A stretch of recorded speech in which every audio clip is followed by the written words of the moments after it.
Thank you.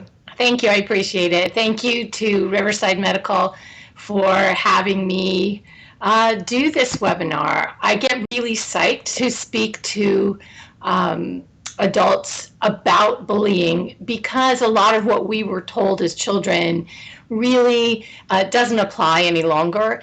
And the research is telling us that if we want to do something about bullying, we really all need to be on the same page with the same information, operating from the same concepts. So that's what we're going to do tonight. We're going to look at the basic bullying 101. Most people feel like they know what bullying is, but a lot of people that work with our children don't have good working definitions. So I want to give you something you can take back to your communities to really help establish a healthier community where your children live, go to school, where they play, so that we can really all work together to create a world without bullying. So a little bit of who I am and where I'm from. I am from PACER's National Bullying Prevention Center. PACER was founded over 40 years ago to help families that have children with disabilities advocate for them, and then to teach their children to be self-advocates. We really help as much as we can with many, many resources that are accessible, free, downloadable, online. PACER is based in Minnesota, but I'm out here, which means that I can do a few other things for families that want to learn more about bullying and creating a world without bullying. So out here on the ground, I also do outreach, as Bianca said, and I go out and do faculty staff trainings, parent trainings, and things like that, so that we can all really be working from the same knowledge. The National Bullying Prevention Center was founded in 2006 after PACER had been around for quite a while, because we could really see that children with disabilities were struggling. Many of them were being bullied, and we really wanted to be very intentional around doing something about bullying. We really want to lead social change so that every child can have a childhood free of bullying. It's no longer considered a rite of passage or anything that has to happen to a child. So we really want to provide all the resources we can so that people know what to do and how to prevent. So 6 steps ahead of bullying actually occurring. And to that end, what we decided to do was to be mostly an online niche. So we have 3 websites, pacer.org/bullying.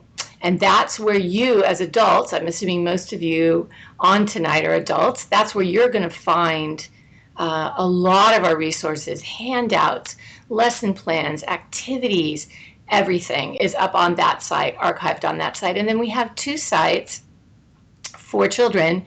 One, pacerteensagainstbullying.org, which is middle and high school. And then one, pacerkidsagainstbullying.org, which is for elementary school.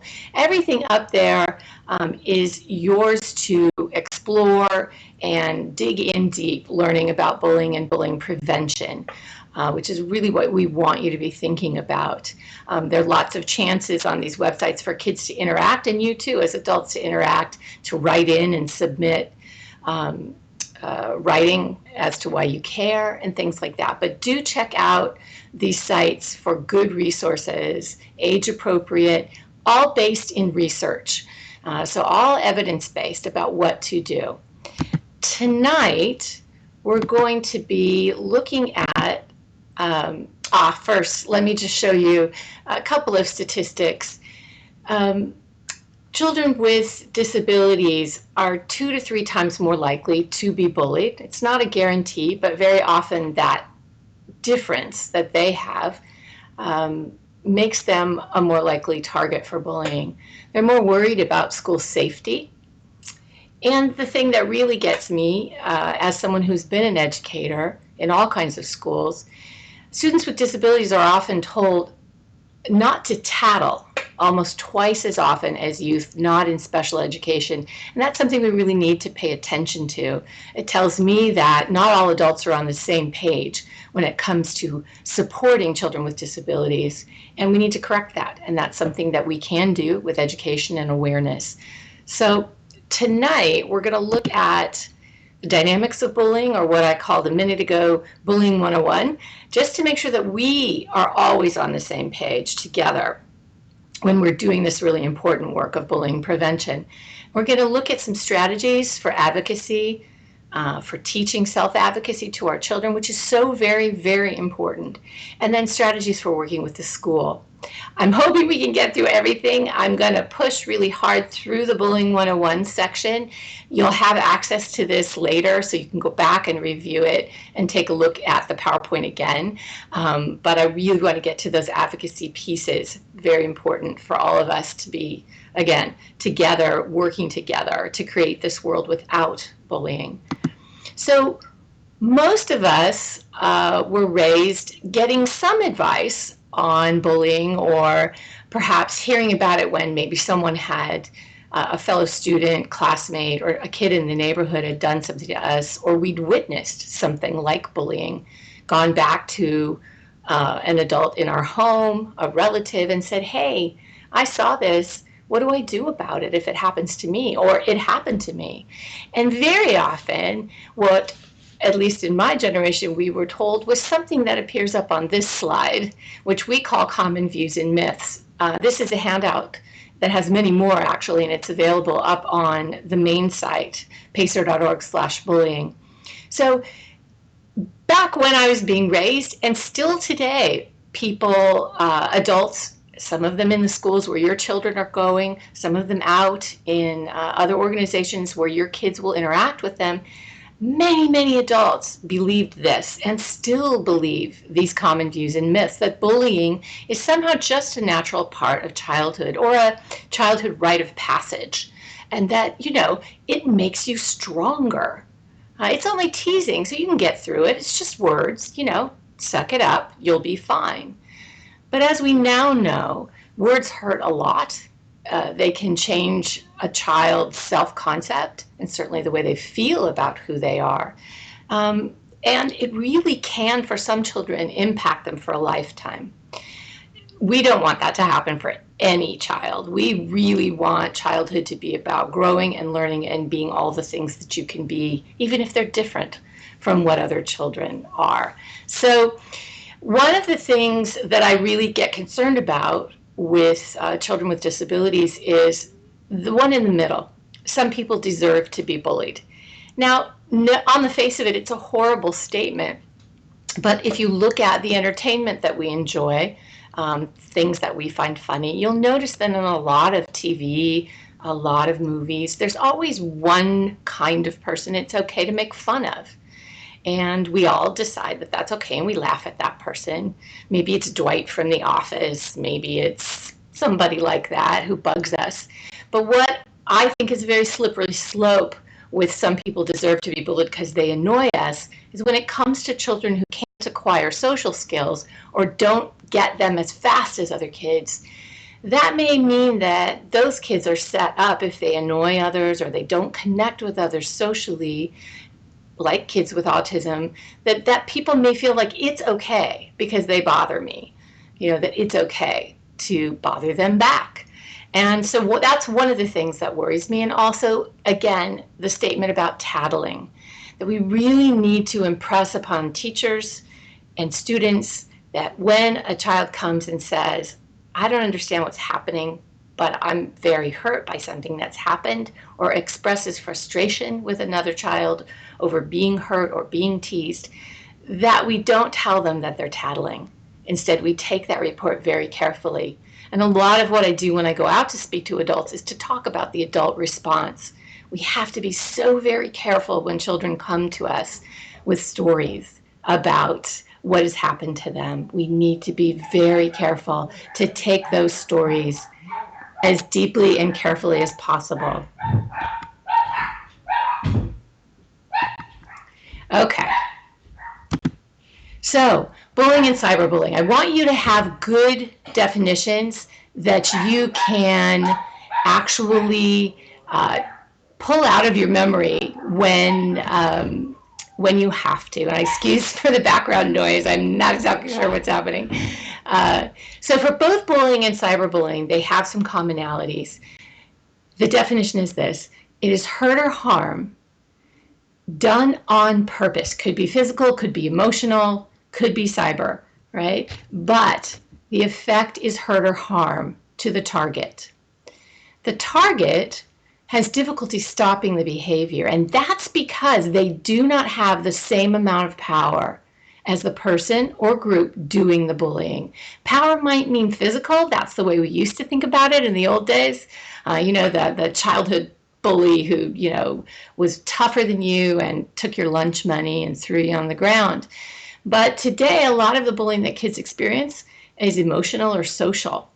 And that social power can be really, really something that defines a child's life. Wanting to belong to a group that doesn't want you, or wanting to be friends with someone who pretends to be your friend but then actually is causing you hurt or harm, where you don't have control over that. That can be bullying, and many kids don't understand that. So 3 things I want you to take a hold of. Hurt or harm done on purpose. Target cannot stop the behavior because they do not have the same amount of power as the student or students doing the bullying.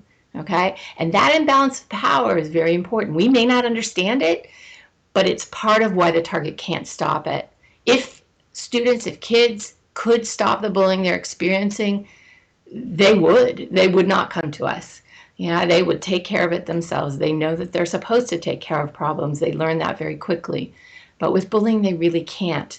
Now, I should tell you, this is not a legal definition, what I have for you up here. What we've done here is to take the hallmarks from all the best definitions, research-based definitions, and take the 3 out that we're hoping that you'll be able to remember.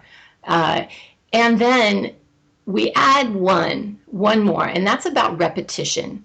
So in your school handbook or in the district policy or in any legal definition, what they're going to want to see to prove bullying is that it's an event that's repeated, that this bullying is a part of a pattern of aggressive acts.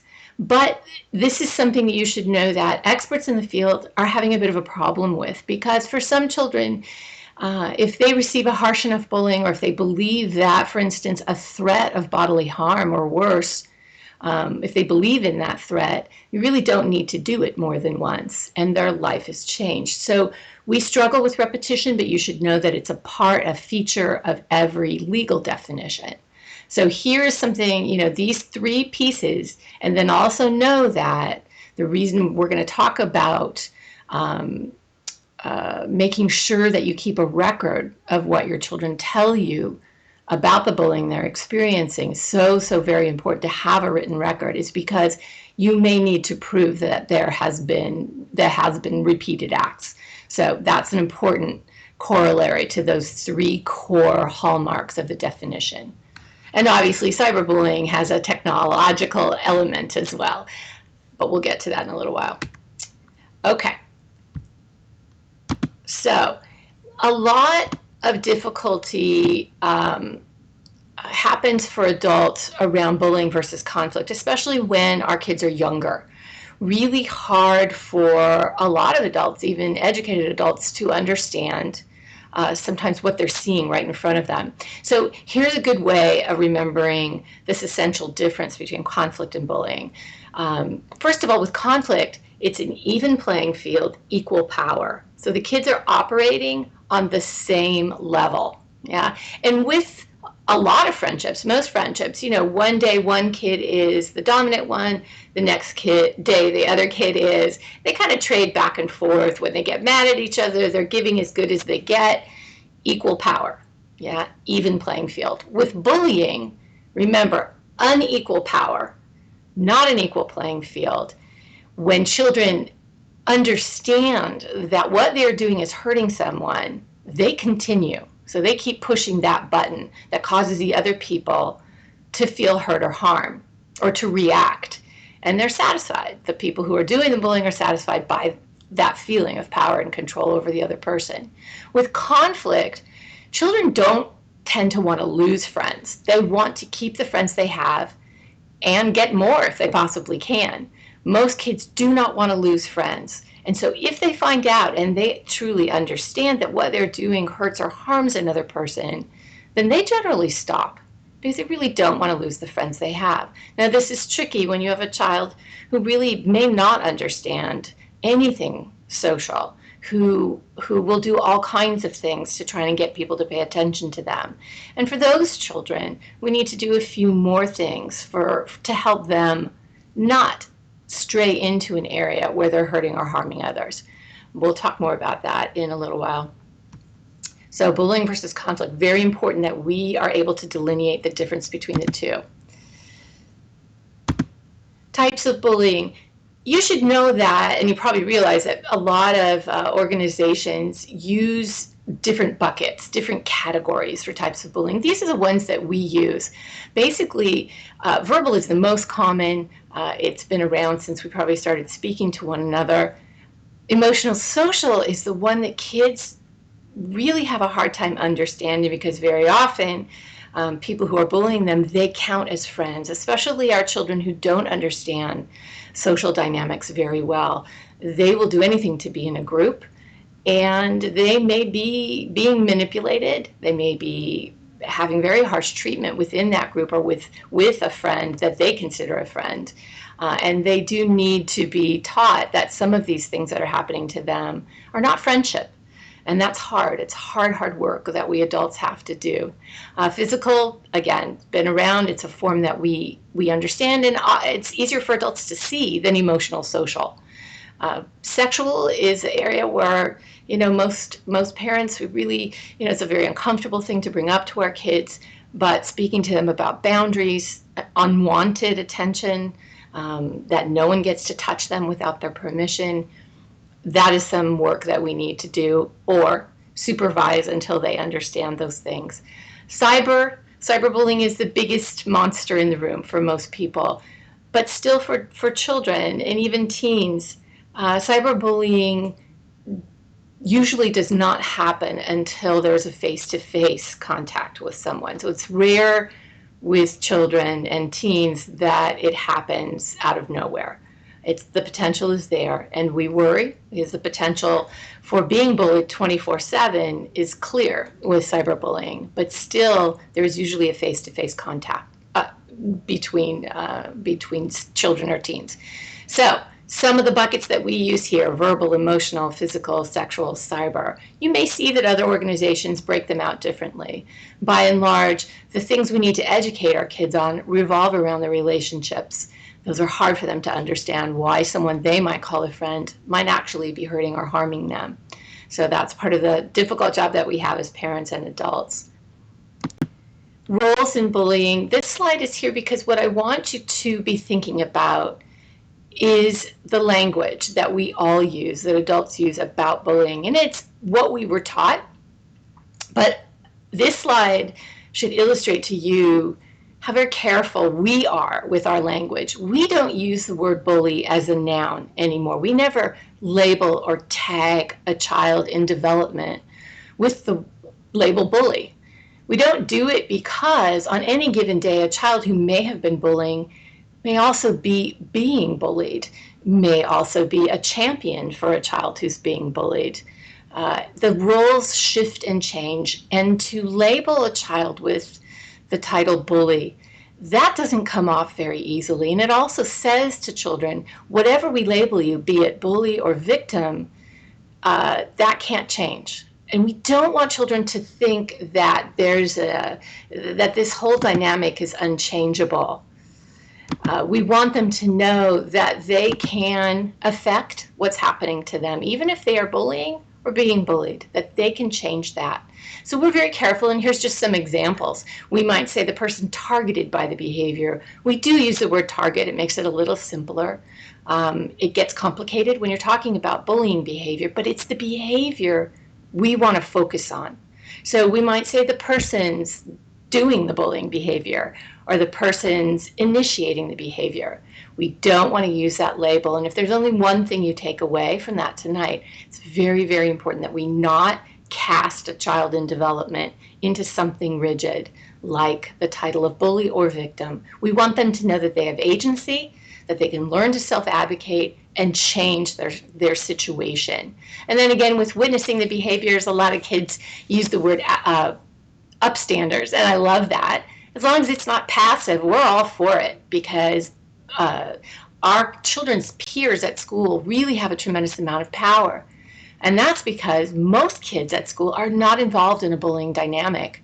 Experts say it could be between 70 and 80% of kids who are not involved in bullying at all.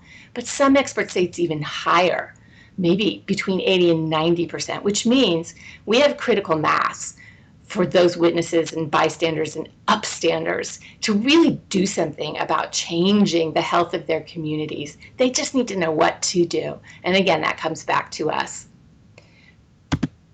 Who bullies and why? Who's targeted and why? Maybe it will surprise you to know that there is no typical person who bullies. They don't look a certain way. Their behavior might be similar, but the reasons why they're doing it can be as varied as the people who are bullying. The biggest risk factor for a child who bullies others is a sense of entitlement around difference. So for our children who have disabilities, of course, that gives them a difference, and it may not be something that can be seen, but if they present with a difference, that can make them a target. It's not a guarantee, but that sense of entitlement that another peer might have around that difference, and it can be real, it can be perceived, it doesn't even have to be real. That could mean that that child takes advantage of that perceived or real difference. In terms of being a target, again, this is not a guarantee. Obviously, I've already told you that many children with disabilities are bullied, and that difference makes them vulnerable. But we can also give them support and strength around them to create an environment where that's less likely that they will be bullied. So who bullies and why? It can be children who get a great satisfaction out of controlling others. But remember, those children may also be being bullied. So we have to be very, very careful when we label. And in terms of targets, we need to make sure that every child with disabilities without knows who to go to if they feel threatened, or has an adult that looks out for them actively, can tell when there is a difference in their behavior that may mean, especially for children who are nonverbal, that something is happening that is unpleasant and we need to get in there. So we're going to talk about a little bit more about that in a minute.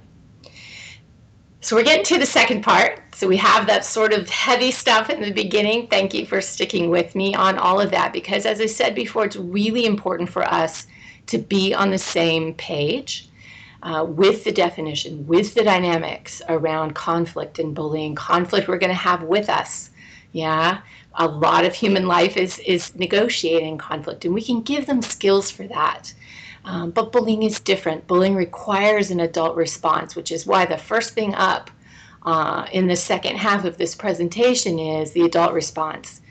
We want you to be active advocates, and parents of children with disabilities, anyone who works with children with disabilities, you're an advocate and you're tough.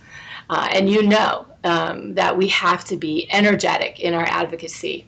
But the other thing that we have found very helpful is to teach our children, even our children who may have limited communication skills, to be self-advocates, to at least be able to express, this is okay, this is not okay, I need this, no more of that. And so we'll talk about some tools that we have to do that. Obviously, knowing your rights, especially in a school setting, is very important. Using the IEP to support bullying prevention for your child and for all children in the community around your child is very important. Knowing the laws and what the school's duties are, very important. It'll change those meetings that you end up in if you know exactly what your child's rights are. And then, and hopefully we'll have time for this because I want to get to questions too, also activating the peers around your child to be advocates. That's a very powerful group. And the community, all the adults, let's say if we take school for an example, that everyone on campus feels that they are contributing towards creating a healthy environment for everybody on that campus. And sometimes, people who don't have children with disabilities, don't work with children with disabilities, they think that children with disabilities are getting special treatment. But of course, we all know that what makes an environment healthier for children with disabilities makes the environment healthier for all children. And that's where true advocacy lies. So, supporting the child sounds simple, 3 steps. We want you to be in dialogue with your child as much as possible to support and empower them, because that empowerment piece gives them back some of the control that they lose in a bullying situation.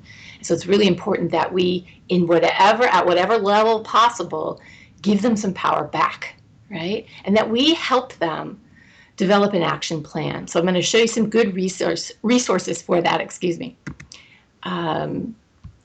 First up is our student action plan. And you can find this on the main website, pacer.org/bullying. And it's under resources and handouts. We call it the student action plan. It's also available in Spanish as well. And again, it's not that this is so revolutionary of a concept, but this piece of paper, if you have it in front of you as an adult, whether you're an educator, a healthcare professional, a parent, it really helps anchor you into what's going on in the situation, helps you get some of those details out. We all know that with our children, sometimes it's easier to have a total stranger ask them, what's going on than us. But this tool will actually help pull out some of the details. And you might not get them all at once. So don't feel as though you're not succeeding if you only get perhaps you work on one step at a time. That's absolutely fine. Sometimes with kids you get the story out over a longer period. So the first step is pretty easy, pretty straightforward. You're going to get some of the details about what's happening. What also is great about this paper, speaking from a parent perspective, is that I can always blame the paper. So when I'm trying to get my kids to talk to me, I can say, well, look, this lady from the National Bullying Prevention Center said, try this. And so we're going to just try this and see how it goes. So you'll be filling out, there's blank spaces to put this information in step 1. You may not get all the details at once. And here's where I caution you, don't try to get all NCIS on your child here, getting all the details. Be a soft responder with this as much as you can. Step 2. That is the genius and the power and the magic.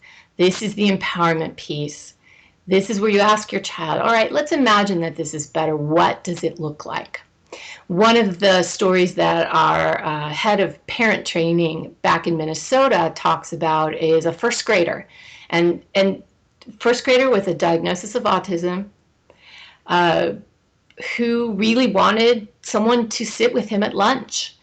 And he sat down with the IEP team and his mother and brought the student action plan in, 6 years old, and told them what he wanted to have happen. What he wanted to have happen was to have people to eat lunch with him. Now, the kids had complained to their teacher that a lot of his food didn't stay in his mouth, that he talked while he was eating. It was very unpleasant and he was annoying. But he felt that if he could get them to sit with him long enough, that they might see something different. And this was his idea that he worked on with his mom. He said to the school, he said, I would like the people who sit with me at my table, I'd like to have a special table, and I'd like them to get 2 desserts. And the school, who really was quite invested in creating a solution that worked for this boy, said, okay, that's fine. So they tried that for a week, and they came back and they met again. And the child said, well, it was okay, but it wasn't special enough. And I think maybe we could do something a little different. And so he asked his mother, can you come to school every day? And she was like, yes! And he said, no, you're not coming all the way in. You're going to go to McDonald's and get a Happy Meal and bring it. And the kids who sit with me at my table get to have a Happy Meal. And this was a single parent. She didn't know how she was going to pay for this, but they put their heads together, she and her extended family, and they figured it out, and they did that. And the kids stayed. And what happened after that was really fascinating and wonderful. The kids who stayed and who hung out at his special table learned that he knew more riddles than anybody. He knew a lot about, many subjects. He told great jokes, and he made some friendships. So it was a kind of creative and almost a fairy tale of a plan. But when we let children lead, and that's a fun example, there are some that are heavier, but in this example, what the kid wanted actually turned the corner for him, which is to get kids to stay around long enough to understand that he had a lot more going on. And he knew it intuitively. His mother backed him up, and the school wanted to make it happen. So everybody really tried to be on the same page there. And his solution was creative enough to make it happen. So step 3 would be then circling the wagons. Here, I'm your adult. I'm here with you. We're working through our plan. Now, who else needs to help us? What an incredible lesson for children to learn. You're not alone. And bullying makes you feel so very alone, but you're not alone. First of all, I'm sitting here with you doing this plan, but you know what we're going to do next? We're going to figure out who else can support you. So the student action plan is great. It's also a great de-escalator for when we, as parents, as adults, are very involved emotionally. It's difficult to step back to see what's all the behavior, what's happening there. The student action plan really helps with that. I encourage you to find it and use it, and have your kids take a look at it as well. So that's one example of teaching self-advocacy while being an advocate. Using the IEP, there's a handout also up on the main site about using the IEP, but here's some top tips from our advocates at PACER. Every child should have an adult wherever they go where you are not there. They need to be able to identify an adult, or an adult needs to be identified and understand that that's the connection, that's the support for that child. It should ideally, of course, be an adult that a child trusts, that they can speak with or communicate with, that they want to be with, that provides that landing pad for a difficult story. And then make sure that you understand and that staff is consistent in how these incidents will be reported. Because what I find as I go around, and I've been at 175 schools in the last year and a half, I've spoken to about 20,000 people over the last 2.5 years. That despite what might be in the policy handbook, there is some vagueness about how reports should be handled. Some schools are very by the book. It happens exactly as it's supposed to, but more often than not, there's a bit of variation. Some schools will ask teachers to decide on the fly, was it bullying, was it conflict? I can tell you in experience that is a very difficult thing to do. Some schools, if a child uses the word bullying, they want a referral to the office so that a consistent set of people can make those decisions. That allows for consistency. Hopefully it's in the right direction. But determining how school staff is going to report incidents and making sure that your voice is counted in wanting to hear when things happen. Allowing the child strategies to avoid hallways or bathroom kinds of incidences. And then perhaps if the adults in question at the school or wherever your child is need to understand what's happening, that very discreet shadowing might happen. Now, as children get older, that can really screw them up socially. So we want to be careful with shadowing. It has to be done well. It has to be done carefully. But in younger years, that can provide some information the school might not have.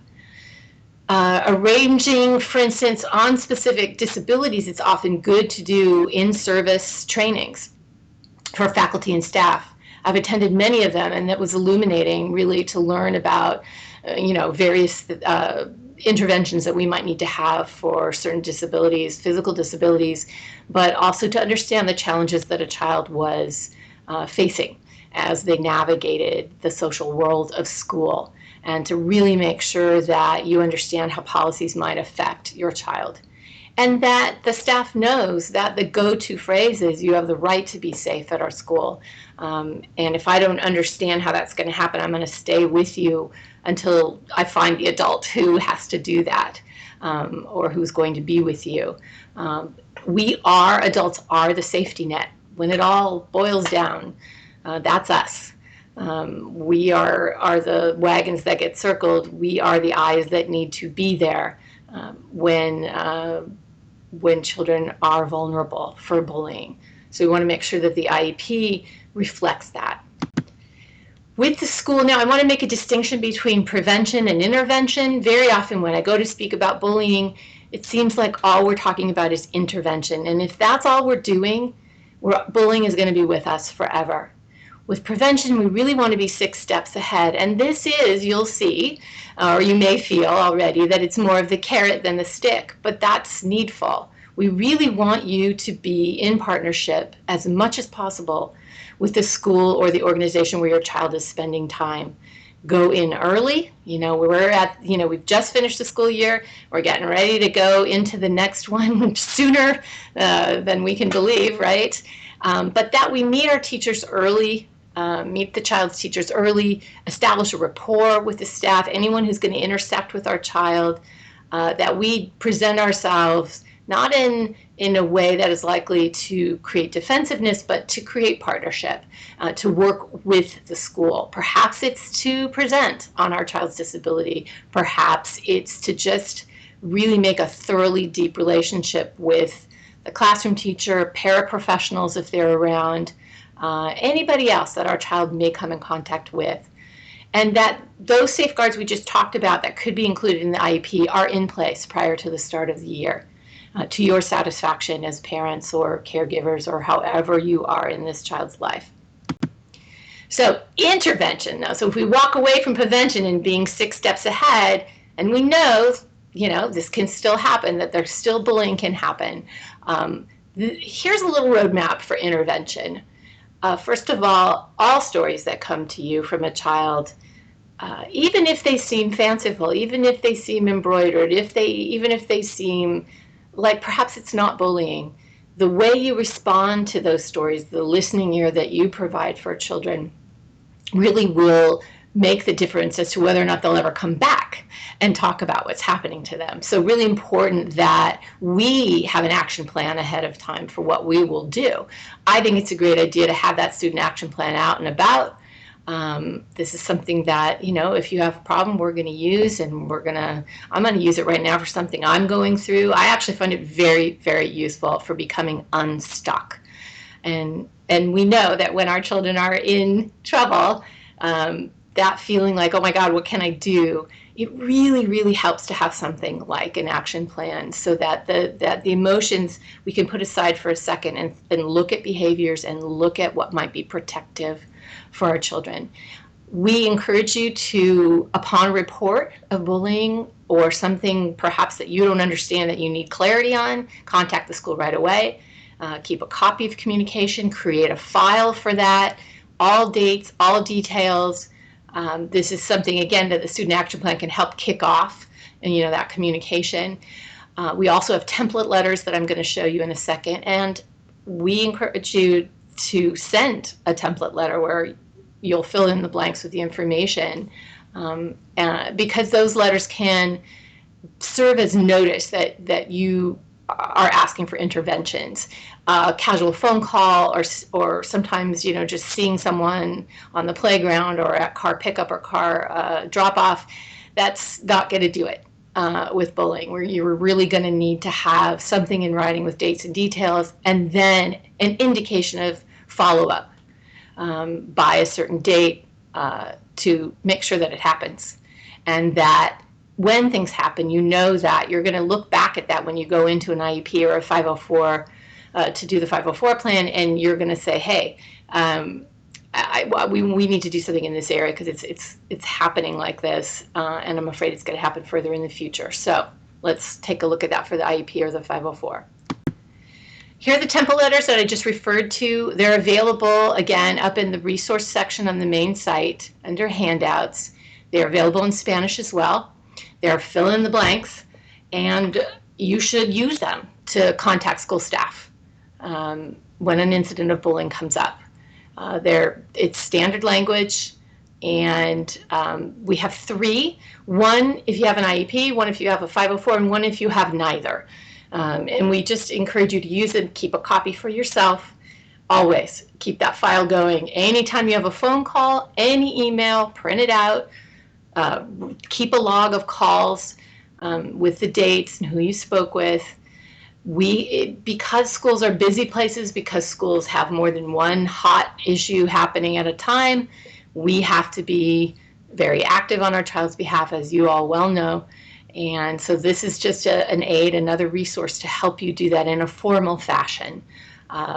Some people may feel that this is too formal, and they would like to first have a conversation with the teacher. I understand that. That probably is my instinct as well with certain things, to check in with the adult that's around my child the most, to say, am I understanding this correctly? This is what I've heard, or something's happening. You know, if you have a child who's not verbal, and you see bruises on the arm, that is, you know, I'm sure that's an instant call or a visit, immediate. So you have ways that you would handle it based on what the child is bringing to you, but we do recommend that you document as much as possible and keep a file. You will most likely need that. So for children with disabilities, this is another area where people don't have a great way of discerning difference here. So bullying versus disability harassment. Bullying can be considered harassment if it is serious enough that it interferes with or changes, somehow limits the student's ability to do what they need to do at school, to learn, yeah, or take fully part in the school environment.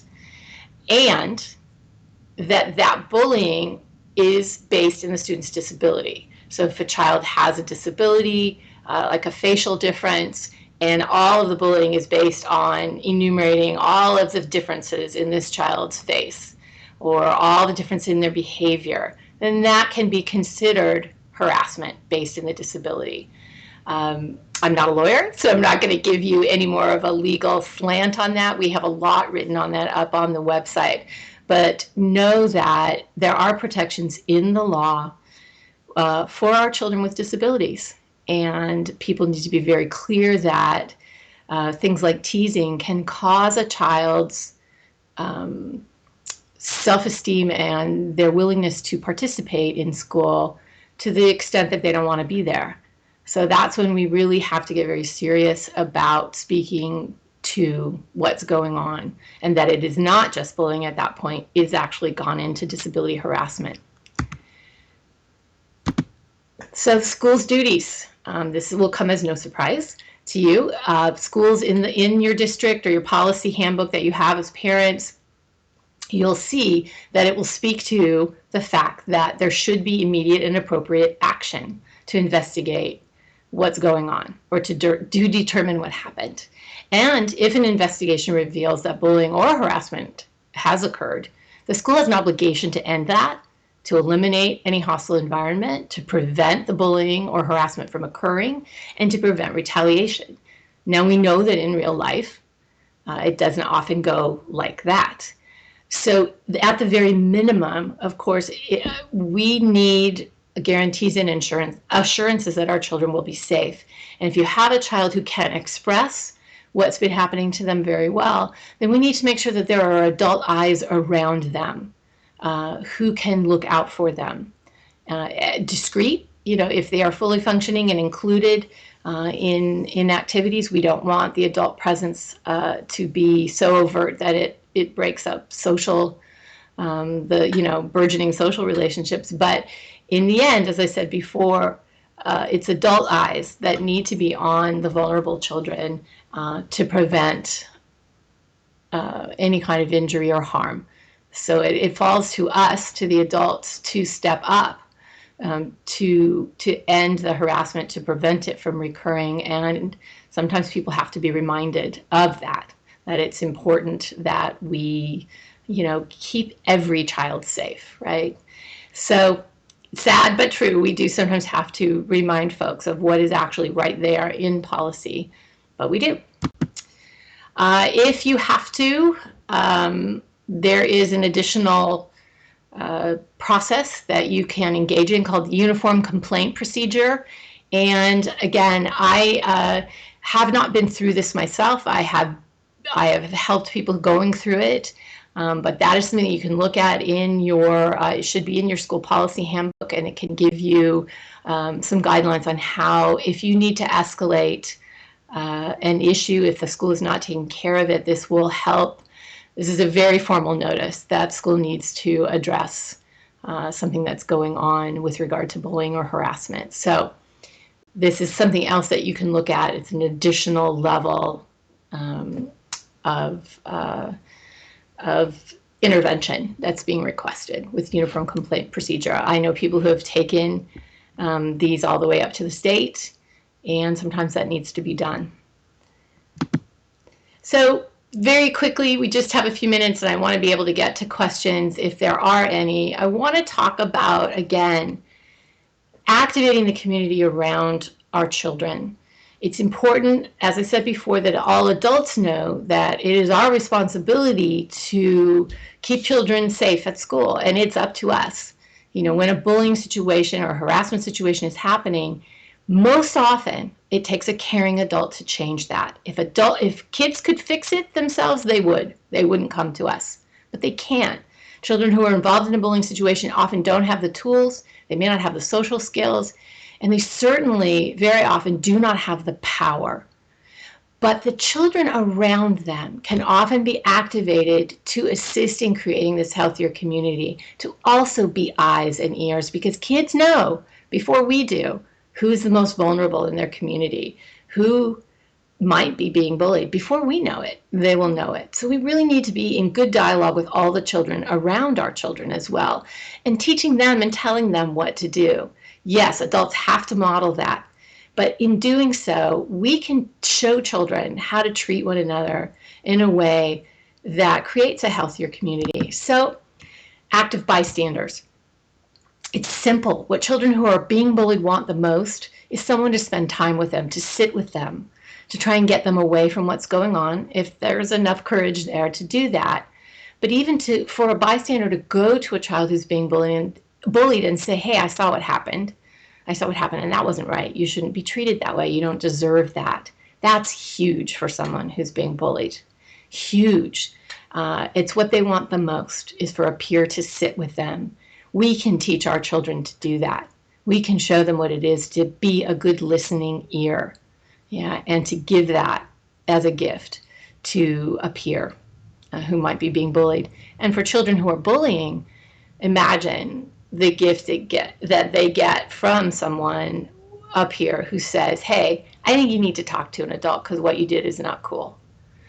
Now, not everyone can do that as a student, but certainly for children who are being bullied, most children feel like they can do it. They can go and talk to that person and offer them some comfort. That helps a lot.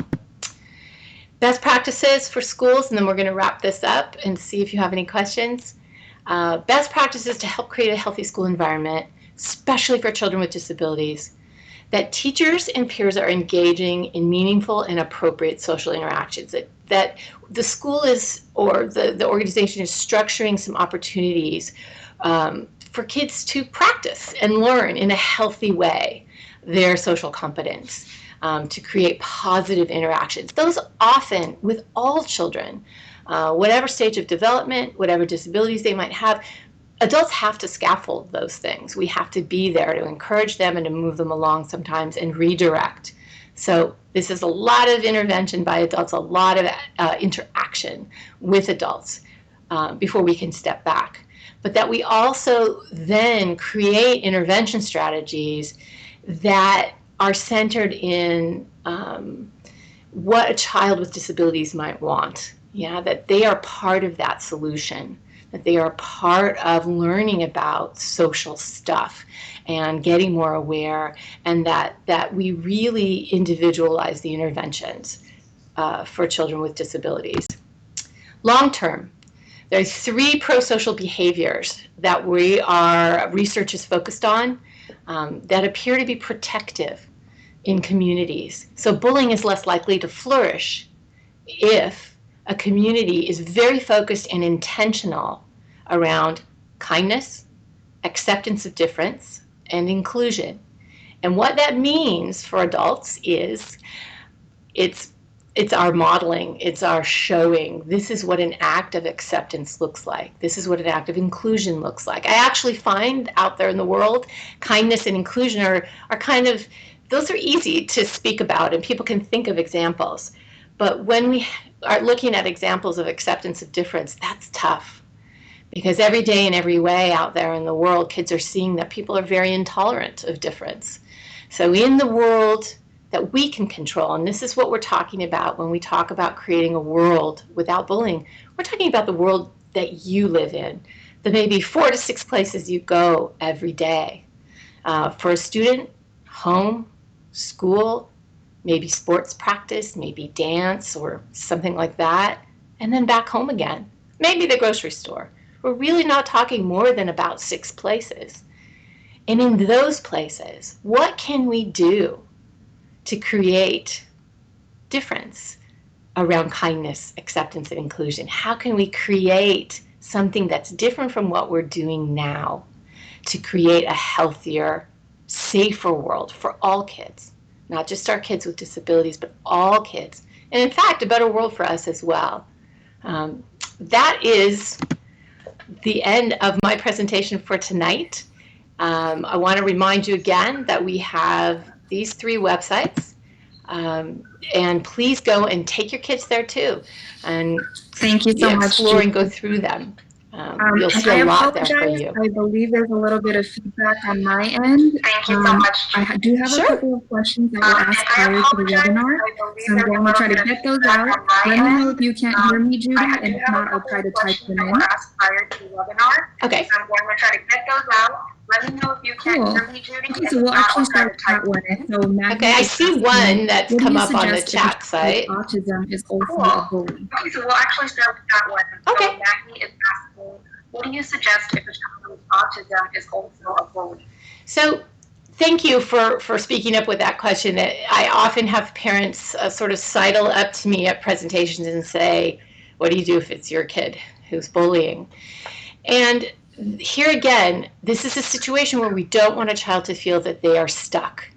And we need to be the caring adults who are in there offering them strategies to redirect.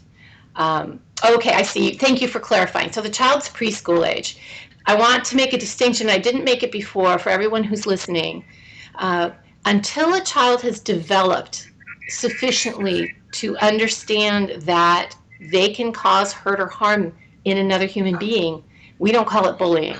So preschool is early days for that kind of development. And so, yes, we do see behaviors that look like bullying for sure. But that's the stage where we really don't use the bullying word. But what it's time for right then is discussions of, we don't use our hands for that, for pushing. We use our hands for, what do we use our hands for? Clapping or maybe softly stroking the cat or something like that. So we have to provide them with what to do. A lot of what kids get is what not to do. So at preschool age, these things, you're going to have them happen. And I remember when my daughter was going into preschool, these 3-year-olds and 4-year-olds look so huge, and I was like, oh my God, their hands are so big. But they are still working it out in preschool. By kindergarten and first grade, we start to sort of understand a little bit more about what's going on and that they can cause hurt or harm. And so then the conversation changes a little bit. But in preschool, I would really go to the teachers that know your child well, or the daycare folks, or whoever's watching your child, and come up with some strategies to help redirect that behavior. Very often it can be older siblings that might be engaging in that behavior. The younger one sees it, or they might be watching things on TV where kids are, acting out physically or whatever, and they're just imitating that behavior. So you have if you're looking at it now, Maggie, good for you. There's a lot you can do to redirect, but that's where we're at. We're at redirecting. So, but work with the teachers too. They may see, or the daycare giver, they may see something different. That's always good. Fit in one You're welcome. One question that I do have is, What makes autistic children Let's try to specifically fit in one more more question. vulnerable to One bullying? question that I do have is, what makes autistic children specifically more vulnerable to bullying? What makes autistic children more vulnerable to bullying? Is that was the question? It was the first word I didn't hear. So yeah, okay. So they are more vulnerable because they have differences often in their behaviors, and it has to do with not acquiring social skills or not having a social interactions with other children that sometimes that other children can understand. Sometimes children who are maybe never going to have the kind of social skills that neurotypical kids might be acquiring. They'll do anything to get attention because they want kids to come to them, to be with them. So some of their attention-getting, behaviors can cause children to be annoyed or frustrated, or to cause them to be shunned. For instance, like the example of the little boy who's, when he would eat, the food would just kind of fly out of his mouth, and people were grossed out by it. So some of the behaviors, and again, it's all around, usually around that social interaction, can make it difficult for other kids to be friendly with them. And so children need to understand some of those differences in a way that causes them to be allies rather than being negative about the behaviors that they're seeing. That, again, is led by the adults. So very often, there'll be adults around children with autism or on the spectrum, and those adults may be very visibly annoyed by children with autism, even when that's a part of the scope of their work. And the other kids in the class pick up on that. That kid, it's okay to be annoyed with that kid. So I'm very careful to talk about, again, our response to children who don't have social skills, because it makes adults annoyed as well. And when adults are leading and saying, no, this is how Tommy, this is how we can interact and have fun with Tommy, this is how we play, this is how we can be kind. When the adults are actively intentional, and it's hard, when they show the children how to do that, it makes a more protective situation for the kids there. But that vulnerability comes from not really knowing how to interact with the other children. So that's one of the reasons why. I just want to go ahead and thank Judy French for this wonderful presentation. We do have one last webinar. It is next Tuesday at 6 p.m. So I look forward to everybody attending again for one last one. And I just want to go ahead and thank you, Judy French. So I look forward to everybody attending again for our very last one. And I just want to go ahead and thank you, Judy French. Bye-bye. Thank you. Thanks to all of you, too. Have a good night.